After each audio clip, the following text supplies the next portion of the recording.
Bismillahirrahmanirrahim. Alhamdulillahi rabbil alamin. Wa bihi nasta'in ala umuri dunya waddin. Ashhadu an la ilaha illallah wa ashhadu anna Muhammadar Rasulullah. Assalamualaikum warahmatullahi wabarakatuh. Kami dari grup 8 ingin membentangkan hasil tugasan yang telah diamanahkan oleh kami yang bertajuk Al-Muhkam dan Al-Mutasyabih. Pertama kali saya ingin mengucapkan ribuan terima kasih terhadap pensyarah kami atas tunjuk ajar yang telah diberikan kepada kami dalam menyelesaikan tugasan yang diberi. Nama saya Nur Fatin Alia binti Serigani. Nombor metrik di 19312090. Dan rakan saya Nur Dania Farhanah binti Muhammad Fauzi. Nombor metrik di 19311981. Dan rakan saya seorang lagi Nur Halidah Hazwa binti Zaini. Nombor metrik di 19312226.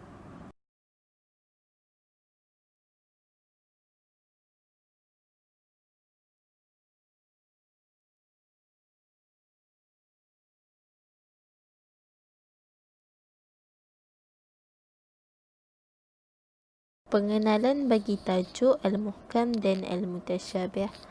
Yang pertama, telah dimaklumi bahawa Al-Quran diturunkan dalam bahasa Arab. Yang kedua, para ulama yang ahli dalam bidang usul fiqh telah mengadakan penelitian secara teliti terhadap nas-nas Al-Quran. Yang ketiga, di dalam Al-Quran terdapat ayat-ayat yang mampu difahami oleh para ulama tanpa perlu kepada perbahasan yang mendalam.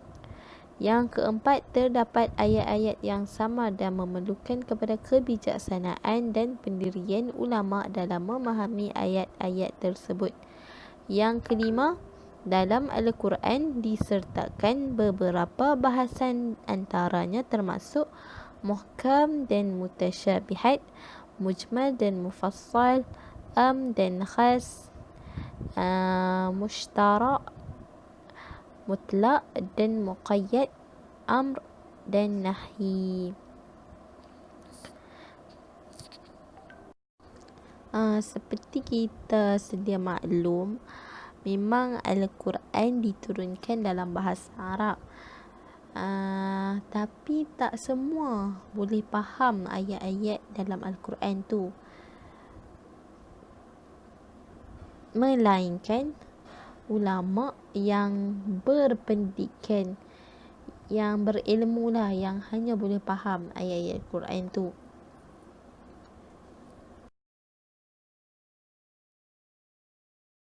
Okey, seterusnya yang kedua mengenai pengertian Al-Muhkam dan Al-Mutasyabih. Al-Muhkam dari segi bahasa berasal dari kata ihkam yang bererti kekukuhan, kesempurnaan dan kesaksamaan. Dari segi istilah pula, makna dan petunjuk yang jelas dan terang sama ada petunjuk itu datang dari dirinya, iaitu Al-Quran, atau dari yang lain, iaitu hadis. Contoh bagi Al-Muhkam, ayat-ayat nasiah yang mengandungi permasalahan tentang halal dan haram, hudud, kewajipan, janji dan ancaman.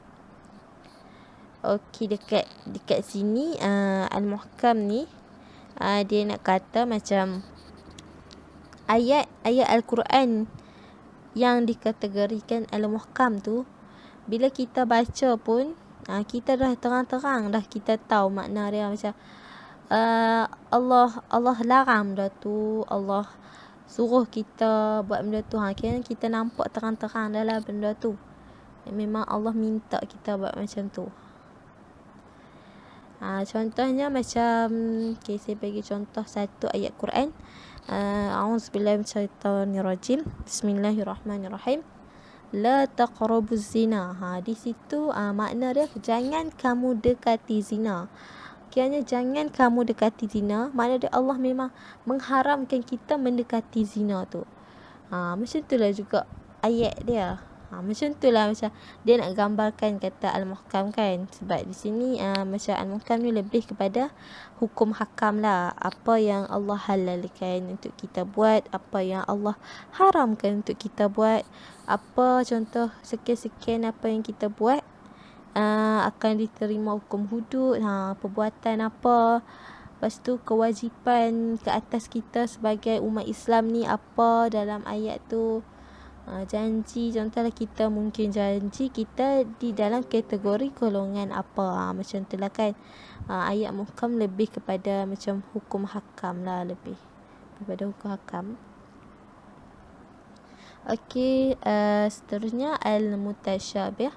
Dari segi bahasa bermaksud tasyabuh, iaitu kekeliruan. Dari segi istilah pula, makna dan petunjuk yang jelas dan tidak terang, tidak dari dirinya, iaitu Al-Quran, dan tidak dari yang lain, iaitu hadis. Contohnya ayat-ayat mansih yang berkaitan dengan asma'ullah dan sifat-sifatnya. Okay, al-mutasyabih ni pula dia nak katakan macam mana nak kata, kira dalam contohlah, tak kira dalam Al-Quran ataupun hadis, ayat tu dia macam dia agak balarah sikit. Kita macam kalau kita baca macam tu, kita memang tak boleh faham. Dia takkan jelas apa yang dimaksudkan dari ayat tu. Macam itulah. Contoh macam yang saya bagi ni, ayat-ayat mansih yang berkaitan dengan asma'ullah dan sifat-sifatnya. Contoh ayat tu daripada nama-nama Allah yang sebenarnya 99 nama-nama Allah yang kita dah hafal dari kecil lagi tu kan. Dan sifat-sifat tu mesti kita dah belajar dah. Macam satu pun kita dah ada belajar. Mungkin contohlah ayat Ar-Rahman dan surah Ar-Rahman. Contoh ayat yang menunjukkan makna muhkam dari segi bahasa. Ini ditunjukkan oleh firman Allah Subhanahu wa ta'ala dalam firman-Nya. A'udzubillahi minasyaitonirrajim. Bismillahirrahmanirrahim. Alif Lam Ra. Kitabun uhkimat ayatuhu thumma fussilat min ladun hakimin khabir. Maksudnya Alif Lam Ra. Al-Quran adalah sebuah kitab yang tersusun ayat-ayatnya dengan tetap dan teguh. Kemudian dijelaskan pula kandungannya satu persatu. Susunan dan penjelasan ini adalah dari sisi Allah yang maha bijaksana lagi maha mendalam pengetahuannya. Surah Hud dari ayat 1. Boleh rujuk dalam buku Ulum Al-Quran muka surat 97. Contoh ayat yang menunjukkan makna mutasyabihat dari segi bahasa sebagaimana yang ditunjukkan oleh firman Allah Subhanahu wa ta'ala. A'udzu billahi minasyaitonir rajim. Bismillahirrahmanirrahim. Allahu nazzala ahsanal hadithi kitaban mutasyabihan mathaniya taqsha'iru minhu juludul ladhin yaghshawna rabbahum thumma talinu juluduhum wa qulubuhum ila dhikrillah. Dhalika hudallahi yahdi bihi man yasha' wa man yudlilillahu fama lahu min had. Maksudnya, Allah telah menurunkan perkataan yang paling baik, iaitu Al-Quran yang serupa. Mutu ayat-ayatnya lagi berulang-ulang. Gementar karenanya kulit orang-orang yang takut kepada Tuhannya.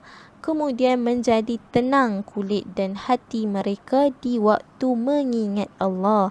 Itulah petunjuk Allah. Dengan kitab itu dia menunjuki siapa yang dikehendakinya, dan barang siapa yang disesatkan Allah Nescaya tak ada baginya seorang pemimpin pun. Surah Al-Zumar ayat 23. Boleh rujuk dalam buku muka surat 98.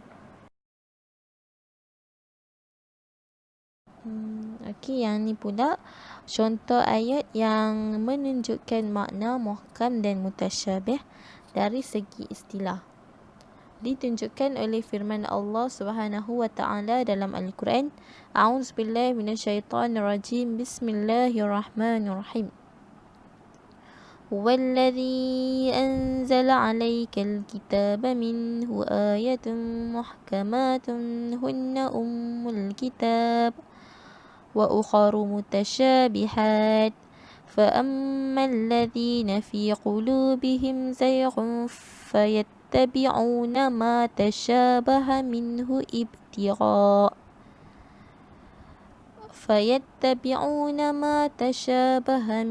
ابتغاء الفتية وابتغاء تأويله وما يعلم تأويله إلا الله والراسخون في العلم يقولون آمنا به كل من عند ربنا وما يذكر إلا أولو الألباب. Maksudnya, dialah yang menurunkan kepadamu, yakni wahai Muhammad, kitab suci Al-Quran. Sebahagian besar dari Al-Quran itu ialah ayat-ayat muhkamat yang tetap, tegas dan nyata maknanya serta jelas maksudnya. Ayat-ayat muhkamat itu ialah ibu atau pokok isi Al-Quran, dan yang lain lagi ialah ayat-ayat mutasyabihat yang sama-sama tidak terang maksudnya. Oleh sebab itu timbullah faham yang berlainan menurut kandungan masing-masing. Adapun orang-orang yang dalam hatinya kecenderungan ke arah kesesatan, maka mereka selalu menuruti apa yang sama-sama dari Al-Quran untuk mencari fitnah dan mencari takwilnya, memutarkan maksudnya menurut yang disukainya. Padahal tidak ada yang mengetahui takwilnya, yakni maksudnya yang sebenar, melainkan Allah. Dan orang-orang yang tetap teguh serta mendalam pengetahuannya dalam ilmu-ilmu agama berkata, kami beriman kepadanya, semuanya itu datangnya dari sisi Tuhan kami, dan tiadalah yang mengambil pelajaran dan peringatan melainkan orang-orang yang berfikiran. Ayat kiranya dah jelas-jelas lah. Ayat-ayat Al-Quran ni dia menunjukkan makna-makna muhkam dan mutasyabihat, tak kiralah dari segi bahasa ataupun istilah. Kiranya ayat muhkam ni memang ayat yang begitu-begitu jelas dan kita macam ayat ni berkaitan benda ni, macam kita faham dah macam tu. Kalau macam ayat mutasyabihat, dia hanya hanya ditahu oleh Allah Subhanahu wa taala saja maknanya. Kini kita ni tak bolehlah memandai-mandai kan. Ayat ni macam ni. Sebab kita tak tahu di sebaliknya kan apa maksud yang Allah cuba sampaikan kepada kita.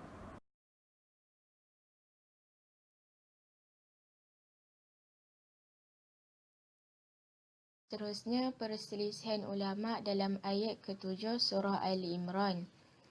Bismillahirrahmanirrahim. Wa ma ya'lamu ta'wilahu illa Allah. Warrasikhuna fil ilmi yaquluna amanna bihi kullum min 'indi rabbina. Sadaqallahul azim. Maksud dia, padahal tidak ada yang mengetahui takwilnya, tafsir maksud yang sebenar, melainkan Allah Subhanahu wa taala, dan orang-orang yang tetap teguh serta dalam ilmu-ilmu agama berkata, kami beriman kepadanya, semuanya itu datangnya dari sisi Tuhan kami. Surah Ali Imran. Okey. Titik permasalahan dia sekarang ni ialah sama ada nak waqaf ataupun wasal, nak berhenti ataupun nak sambung pada lafaz kalimah Allah Subhanahu wa taala. yang illallah ataupun nak illallahu warrasikhuna. Itu adalah titik permasalahan dia. Okey, ada dua pendapat kat sini. Yang pertama, pendapat yang mengatakan berhenti iaitu waqaf. Maka para ulama tidak tahu mentakwilkan ayat-ayat mutasyabihat. Dan huruf waw ni merupakan huruf waw permulaan, iaitu waw istinafiyah. Okay. Pendapat yang kedua pula mengatakan sambung, iaitu wasal. Maka para ulama mengetahui takwil ayat-ayat mutasyabihat. Huruf waw itu merupakan huruf athaf.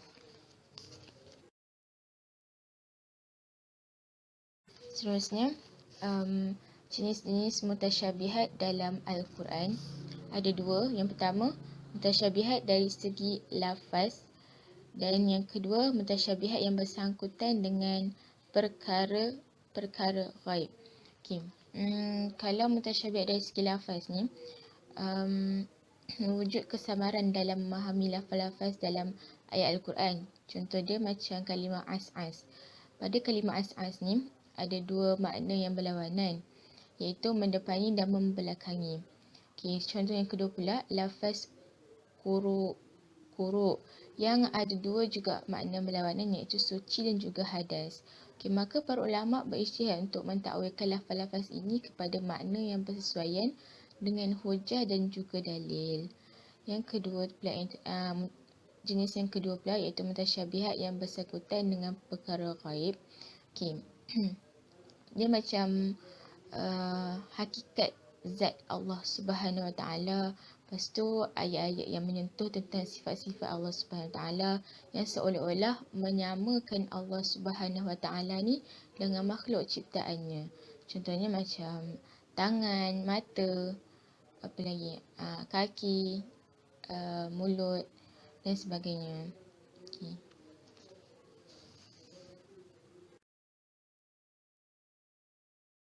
Seterusnya ialah pandangan ulama berkaitan dengan ayat-ayat mutasyabihat. Terdapat dua kelompok ulama yang berpendapat dalam memahami ayat-ayat mutasyabihat ini. Yang pertama ialah ulama salaf, yang kedua pula ialah ulama khalaf. Ulama salaf ini ialah mereka yang beriman sepenuhnya dengan ayat-ayat mutasyabihat dan tidak perlu untuk mentafsirkannya atau mentakwilkan ayat-ayat mutasyabihat tersebut. Ulama salaf ini mereka yang hidup pada zaman Rasulullah SAW, para sahabat, tabi' dan tabi'in sehinggalah 300 tahun selepas hijrah.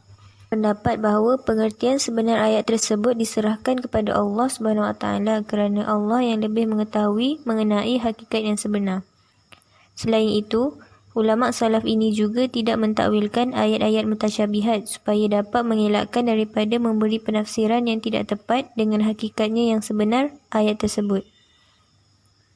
Yang kedua pula ialah ulama khalaf. Ulama khalaf ini merupakan golongan yang berpendapat bahawa perlunya mentakwilkan ayat-ayat mutasyabihat kerana menurut pandangan mereka, dengan beriman secara zahir ayat tersebut akan membawa kepada sifat menyamakan Allah SWT dengan makhluk dalam sebahagian ayat-ayat Al-Quran.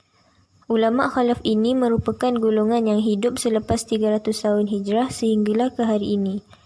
Mereka juga mentakwilkan ayat-ayat mutasyabihat ini mengikut pengertian dan makna yang sesuai dan bertepatan dengan sifat kemuliaan, kesucian dan kebesaran Allah SWT.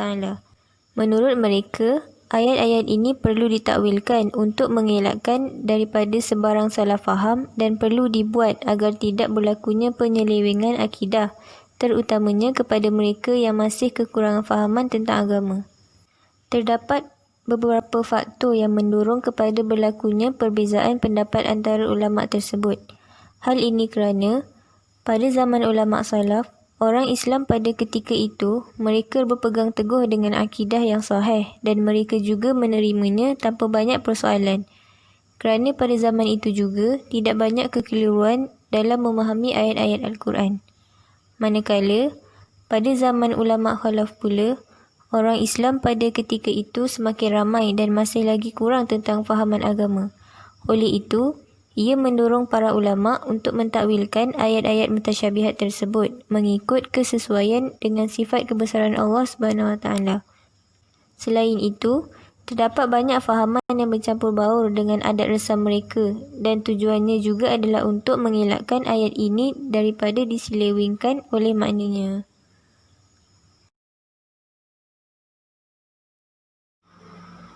Hikmah wujudnya ayat-ayat mutasyabihat di dalam Al-Quran. Mengapa wujudnya ayat mutasyabihat tersebut adalah kerana yang pertama, dengan tersembunyinya makna yang sebenar dan jelas bagi sebahagian ayat-ayat Al-Quran, ia dapat menjadikan manusia mengakui bahawa mereka mempunyai kelemahan dan kekurangan ilmu agama dalam diri mereka. Hal ini juga menunjukkan bahawa akal dan ilmu manusia terbatas dan tidak dapat menandingi pengetahuan Allah. Yang kedua pula ialah ia menjadi galakan serta dorongan kepada manusia untuk mengkaji dan mendalami ayat-ayat Al-Quran. Juga dapat mencungkil rahsia-rahsia yang terdapat di dalamnya. Hal tersebut dapat menambahkan lagi ilmu mereka berkaitan dengan maksud sebenar yang ingin disampaikan berdasarkan ayat-ayat tersebut. Yang ketiga ialah dapat menonjolkan kelebihan yang ada pada orang alim ke atas orang yang jahil. Ini kerana orang yang alim ini mempunyai ilmu di mana Allah akan mengangkat martabat dan darjat mereka, sedangkan orang yang jahil ini mereka tidak mempunyai pengetahuan tentang ilmu. Yang keempat pula ialah melalui wujudnya ayat mutasyabihat ini ialah dapat menegakkan hujah dan juga membuktikan tentang mukjizat Al-Quran. Yang kelima pula ialah ia merupakan ujian ke atas hamba-hambanya dalam beriman ke atas sebahagian perkara-perkara ghaib yang Allah Subhanahu Wa Taala khabarkan. Hal ini menunjukkan bahawa menjadi ujian sama ada manusia ini percaya ataupun tidak tentang perkara yang tidak dapat mereka lihat dan hanya mengetahuinya berdasarkan ayat Al-Quran.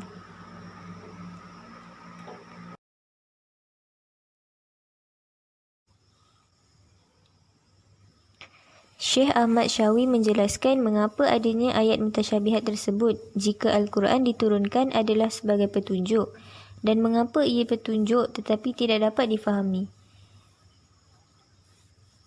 Yang bermaksud, kerana Al-Quran diturunkan dengan susunan bahasa Arab dan susunan bahasa Arab yang bagus adalah dengan menggunakan takbir, kata atau istilah seperti majaz, kinayah, talmih dan sebagainya.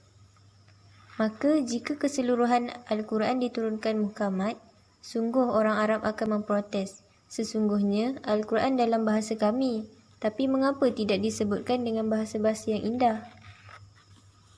Dan berkata lagi tentang hikmah daripada ayat mutasyabihat tersebut yang bermaksud, dan hikmah ayat mutasyabihat adalah untuk menambahkan kemukjizatan daripada dibuat oleh manusia ayat yang sama dengannya, kerana ayat muhkamat sekalipun boleh difahami namun manusia tidak mampu membuat ayat yang sama dengannya, dan ayat mutasyabihat tidak mampu untuk difahami seperti tidak mampu membuat yang baru dan yang sama dengannya.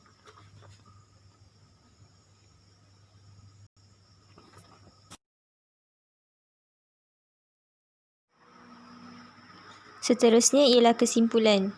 Muhkam merupakan ayat yang jelas maknanya dan tidak memerlukan keterangan daripada ayat-ayat yang lain. Sedangkan mutasyabih bererti ayat-ayat yang belum jelas maksudnya dan mempunyai banyak kemungkinan takwilnya atau maknanya yang tersembunyi dan memerlukan keterangan tertentu atau hanya Allah yang mengetahuinya. Imam Ar-Raghib Al-Asfihani dalam kitabnya Mufradatil Quran menyatakan bahawa sebab adanya kesamaran dalam Al-Quran terdapat 3 hal, iaitu kesamaran dari aspek lafaz sahaja, kesamaran dari aspek maknanya, kesamaran dari aspek lafaz dan maknanya. Yang terakhir, manfaat adanya ayat muhkam dan mutasyabih ialah di antaranya, jika seluruh ayat Al-Quran terdiri daripada ayat-ayat muhkamat, maka akan hilanglah ujian keimanan dan amal kerana pengertian ayat Al-Quran itu jelas.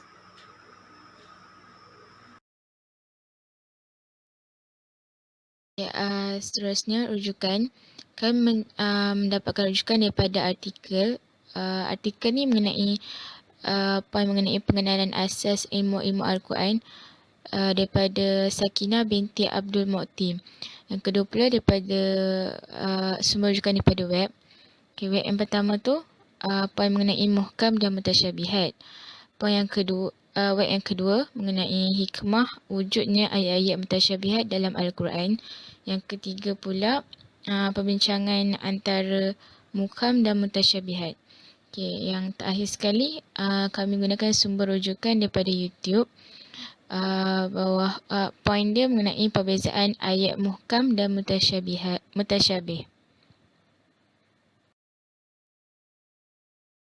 La ilaha illallah Muhammadun Rasulullah alaihi salatullah wa alihi wal ahibba. Dalam Al-Quran itu ada dua kumpulan ayat. Yang pertama muhkamat, dan inilah mayoritas isi Al-Quran itu muhkamat. Sisanya adalah mutasyabihat. Coba lihat Ali Imran ayat yang ke-7. Allah mengatakan Al-Quran ini terbagi kepada dua, muhkamat dan mutasyabihat. Muhkamat itu apa? Ibu kami bertanya, apa itu muhkamat? Muhkamat itu ayat-ayat dalam Al-Quran yang langsung mudah dipahami isinya, jelas hukumnya. Nggak perlu ada tafsir, nggak perlu ada rincian uraian para ulama, harus ditemani oleh ayat yang lain bla bla bla, itu tidak. Contohnya kutiba alaikumus siyam. Diwajibkan bagi kamu berpuasa, itu muhkamat. Jelas. Innallaha jami'ul munafiqina wal kafirin fi nari jahannam jami'an. Allah kumpulkan seluruh orang munafik dan seluruh orang kafir dalam neraka jahanam seluruhnya. Itu muhkamat, Bu, jelas. Orang munafik, orang kafir sama-sama dalam neraka.